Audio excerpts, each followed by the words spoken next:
क्या आपको पता है जिस नूडल्स को आप बड़े चाव से खाते हैं उसमें सुअर की चर्बी मिलाई जाती है, और जिस च्युइंगम को आप बड़े प्यार से चबाते रहे, क्या आपको पता है वो कौन से जानवर की चर्बी से बनाया जाता है? दोस्तों, आज हम आपको जो जानकारी देने वाले हैं उस जानकारी को सुनने के बाद आपके होश पूरी तरह से उड़ जाएंगे। आज हम आपको फैक्ट्री के अंदर सुअर की चर्बी से बनने वाले सभी प्रोडक्ट्स साफ साफ सुअर की चर्बी से बनते दिखाएंगे। दोस्तों, सुअर की चर्बी से बनने वाले ऐसे प्रोडक्ट्स हैं जो आज आपकी डेली रूटीन टाइप में शामिल हो चुके हैं, और साथ ही ये भी बताएंगे कि सुअर की चर्बी किस प्रोडक्ट में पाई जाती है और किस प्रोडक्ट में नहीं। इसकी पहचान का तरीका भी बताएंगे। तो इसीलिए दोस्तों, वीडियो को पूरा देखिए और हमारी बहुत मेहनत से तैयार इस वीडियो को शेयर भी जरूर कर दे। तो चलिए देखते हैं कि कैसे सुअर की चर्बी से खाने की चीजें बनाई जाती है। Number 1, noodles making process. दोस्तों, नूडल्स तो बच्चों को खाना बहुत ही ज्यादा पसंद होता है।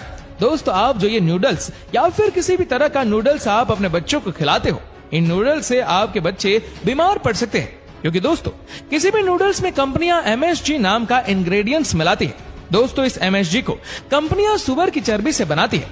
ये MSG इंग्रेडिएंट्स इन नूडल्स में स्वाद को बढ़ाता है।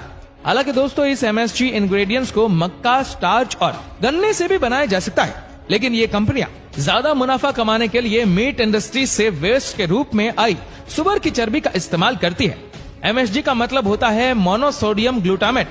MSG से सरदर्द होना, चक्कर आना, पेट खराब होना या फिर पेट में जलन होना जैसी कई बीमारियां हो सकती है। दोस्तों, इन नूडल्स को फैक्ट्री के अंदर बनाने के लिए सबसे पहले आटा, मैदा, कई तरह के मसाले, कई तरह के केमिकल्स, MSG पाउडर यानी मोनोसोडियम ग्लूटामेट पाउडर और पानी, इन सब चीजों को एक मिक्सचर में डालकर इन सब चीजों को अच्छे से मिक्स किया जाता है और फिर आटे की तरह गूंदा जाता है। फिर इस गूंदे हुए आटे को 2 बेलनाकार रोलर के बीच में से गुजारा जाता है। इससे आटा एक लंबी शीट के जैसा रूप ले लेता है। अब इस आटे की शीट को कहीं और बहुत सारे रोलर के बीच से गुजारा जाता है। इससे आटे की शीट बिल्कुल पतली हो जाती है। अब आखिर में ये मशीन इस आटे की शीट को नूडल्स की शेप में काटती चली जाती है। यह मशीन इन नूडल्स को एक समान शेप में काट देती है। अब इन नूडल्स को ड्रायर में पकाया जाता है। यहाँ पर ये नूडल्स 80% कुक हो जाते हैं और बाकी के 20% आप अपने घर पर कुक कर ही लेते हैं। अब ड्रायर में ही नूडल्स पकने के बाद नूडल्स को एक और कटर मशीन की मदद से छोटे छोटे नूडल्स के रूप में काट लिया जाता है। अब इन नूडल्स को पन्ने में पैक करके मार्केट में भेज दिया जाता है। ऐसे फैक्ट्री में नूडल्स को तैयार किया जाता है। Number 2, Kurkure making process. दोस्तों, कुरकुरे बनाने के लिए कई चीजों का इस्तेमाल किया जाता है, जैसे कॉर्न मिल, ग्राम मिल और कुरकुरे को कई चीजों से मिलाकर तैयार किया गया स्पेशल मसाला, वो है MSG यानी मोनोसोडियम ग्लूटामेट, जो सुअर की चर्बी से तैयार किया जाता है। इन चीजों का इस्तेमाल किया जाता है। फिर इस रॉ मटेरियल को एक बड़े से ग्राइंडर में डाला जाता है। इन सब चीजों को अच्छी तरह मिक्स करने के बाद इस मिक्सचर को एक कुरकुरे की शेप देकर इन्हें फ्राई किया जाता है और फिर आखिर में इन कुरकुरों में स्पेशल मसाला मिक्स कर दिया जाता है और अब इन कुरकुरों को मशीन पैक कर देती है। Number 3, chewing gum making process. दोस्तों, च्युइंगम जैसे प्रोडक्ट्स बनाने के लिए सबसे पहले गम को एक मिक्सचर में डाला जाता है और फिर इसके ऊपर कुछ आर्टिफिशियल कलर, फ्लेवर और सुअर की चर्बी से तैयार MSG यानी मोनोसोडियम ग्लूटामेट, इन सब चीजों को डाला जाता है और फिर यह मशीन इसे मिक्स करना शुरू कर देती है और इसके ऊपर चीनी या शक्कर की चाशनी डाली जाती है ताकि गंध सॉफ्ट और मीठा बन सके। और फिर इसे अच्छी तरह मिक्स करने के बाद दूसरी मशीन में डालकर एक च्युइंगम का आकार दे दिया जाता है और फिर इसके बाद इसको पैक कर दिया जाता है। Number 4, toffee making process. दोस्तों, टॉफी बनाने के लिए सबसे पहले एक बड़े सारे बर्तन में फ्लेवर, शुगर, MSG यानी मोनोसोडियम ग्लूटामेट, जो सुअर की चर्बी से तैयार किया जाता है, इन सब चीजों को एक बड़े सारे बर्तन में उबाला जाता है और फिर बाद में इसे एक बड़े सारे बर्तन में ठंडा होने के लिए रख दिया जाता है। ठंडा होने के बाद इस मिक्सचर को मशीन में डाल दिया जाता है और फिर यह मशीन इस मिक्सचर को खींचकर एक टॉफी का आकार देकर फटाफट तेजी से टॉफियों को पैक करके बाहर एक कैरेट में डालती रहती है। Number 5, chocolate making process. दोस्तों, आप जो चॉकलेट अपने बच्चों को खिलाते हो, क्या आपको पता है वो चॉकलेट कैसे बनती है?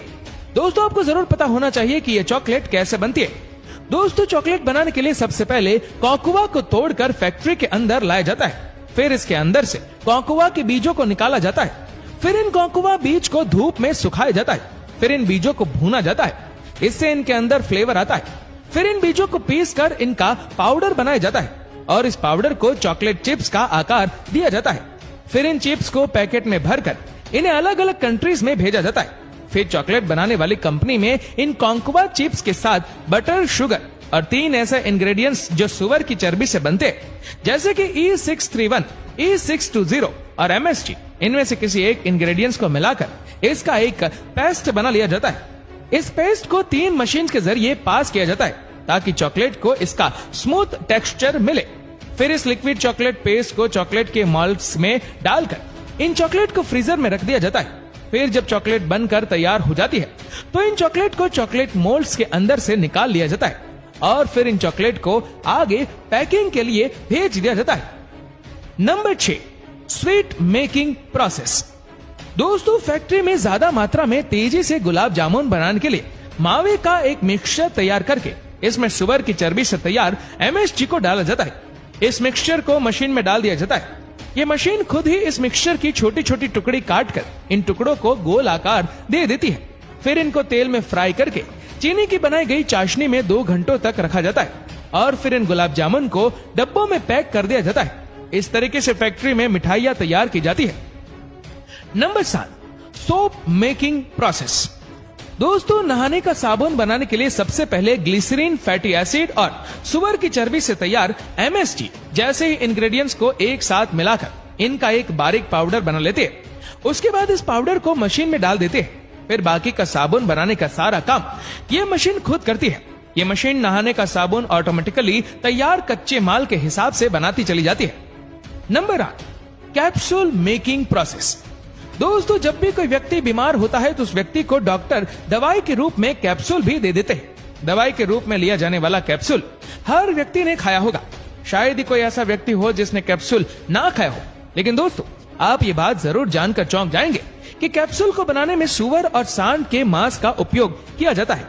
दोस्तों, कैप्सूल का जो कवर होता है वो दिखने में प्लास्टिक का लगता है, लेकिन दोस्तों ये कवर जिलेटिन से बना होता है। जिलेटिन मांसाहार की श्रेणी में आता है। जिलेटिन बनाने का एकमात्र स्रोत जानवरों का मांस ही होता है। इस जिलेटिन को बनाने के लिए सुअर और सांड का इस्तेमाल किया जाता है, जो इन जानवरों के खून और इनकी जोड़ों के अंदर पाए जाने वाले टिश्यू को उबालकर इस जिलेटिन को प्राप्त किया जाता है और ये जिलेटिन बनाने की सारी प्रक्रिया फैक्ट्री के अंदर ही होती है। दोस्तों, कौन सा कैप्सूल जानवरों के मांस से तैयार किया गया है, इसकी पहचान का सबसे सरल तरीका यह है कि जिस कैप्सूल के पैकेट के ऊपर हार्ड जिलेटिन लिखा होता है वो कैप्सूल जानवरों के खून और मांस से तैयार किया गया होता है। दोस्तों, कैप्सूल फैक्ट्री में बनाने के लिए सबसे पहले कंपनियां कैप्सूल के कवर को तैयार करती है। कैप्सूल के कवर को तैयार करने के लिए कंपनियां सबसे पहले जानवरों के खून और जानवरों की हड्डियों के